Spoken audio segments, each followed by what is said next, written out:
bercent avec de vaines paroles. Ils vous trompent, ils nous trompent. Ils espèrent nous endormir. Leur bouche crache du venin mortel. De leur passage, il ne reste que ruine et désolation, mes frères. Ne croyez pas que la colère de notre Seigneur les effraie. Bien au contraire. À présent, il règne sur le cœur et l'esprit de nos dirigeants. Prenez garde. Ni vous, ni moi ne sommes à l'abri, que vous soyez riches ou pauvres. Ils s'emparent de votre âme. Ces créatures de Satan ne veulent que nous corrompre. Nous sommes comme le peuple juif devant le veau d'or. Nous idolâtrons la cupidité. Pourquoi? Pourquoi? Parce qu'ils nous guettent. Ils sont là tels des prédateurs devant leur proie. Car nous sommes des proies. Ils nous réduiront à l'état de larves. Dieu se vengera au jugement dernier. Alors, réveillez-vous, mes frères, avant que la colère de Dieu n'envahisse notre terre. Réveillez-vous! They Live is a documentary about what's going on now. Relevance, of course, yeah, it's still here. Votre dernier emploi date de quand? Il y a tout juste un mois. J'avais trouvé un bon job à Denver, mais le filon s'est épuisé, alors me voilà. Si tous les humains savaient que ce genre de choses ne peuvent pas être faites par des humains, et qu'il y a des créatures sur Terre qui ne sont pas humaines, ça permettrait que tous les humains retrouvent la dignité d'être des humains, que tous arrivent à s'unir et tous peut-être se dresser, se renforcer pour se battre contre ces créatures qui nous ressemblent mais qui ne sont pas humaines. Regarde la télé, dors 8 heures par nuit, amuse-toi le jour.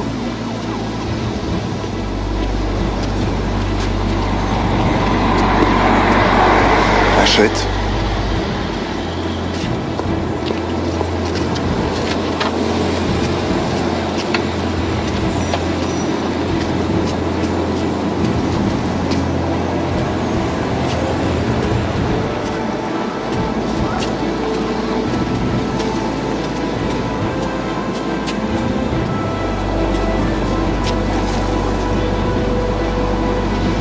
Obéis. Reste endormi. Obéis. Ne conteste pas les ordres.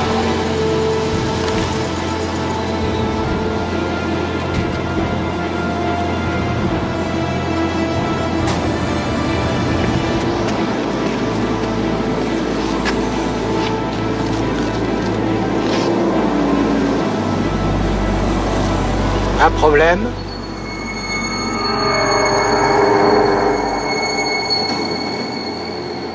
Est-ce que vous avez un problème?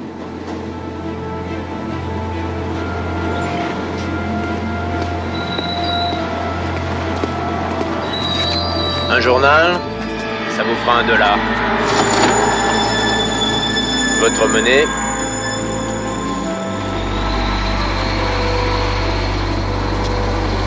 Monsieur, votre argent. Oui, merci. On nous parle des fameux Néphilim. Vous avez tous lu l'histoire des Néphilim, de ces créatures déchues qui ont été attirées par les filles de Adam, les filles donc adamiques, et qui sont descendues sur terre pour se marier avec elles, ou plutôt pour les prendre de force, parce que c'était des créatures extrêmement puissantes.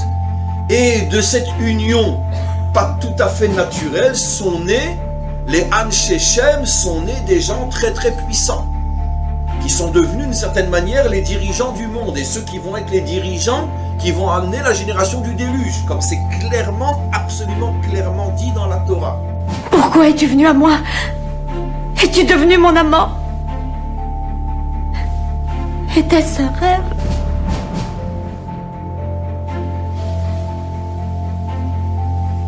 Je voulais toucher une femme.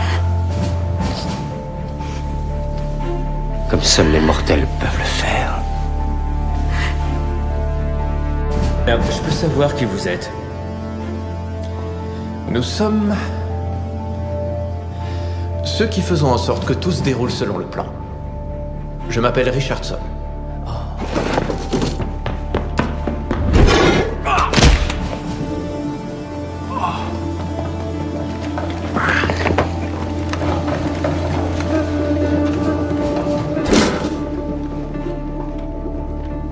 Vous pensiez vraiment que je n'avais pas prévu le coup?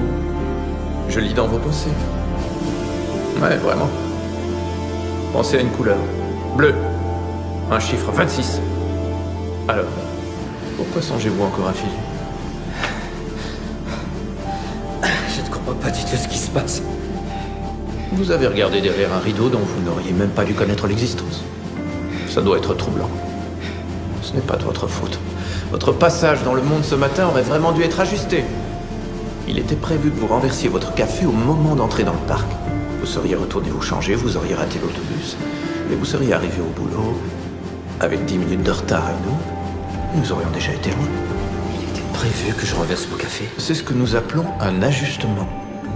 Quand les gens renversent leur café, que leur internet flanche ou qu'ils égarent leurs clés, ils croient toujours que c'est le hasard. Ça l'est parfois, c'est vrai. Et puis d'autres fois, c'est nous. Nous aidons les gens à en revenir au plan. D'autres fois, quand notre aide n'est pas suffisante, le bureau chef autorise une recalibration. Notre équipe d'intervention est déployée et ils modifient votre opinion comme ils viennent de le faire pour Charles. En passant, il va bien. Ne vous inquiétez pas pour lui. Maintenant, il y a une petite chose que vous devrez comprendre si je vous laisse nous quitter. Ok. Il y a très peu d'humains qui ont vu ce que vous avez vu aujourd'hui et nous sommes déterminés à rester dans cette voie. Alors, si jamais vous révéliez notre existence, nous effacerions le contenu de votre cerveau.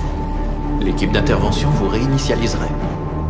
Vos émotions, vos souvenirs, votre personnalité seraient effacés pour toujours. Vos amis et votre famille vous croiraient devenus fous. Mais vous n'auriez plus rien dans la tête.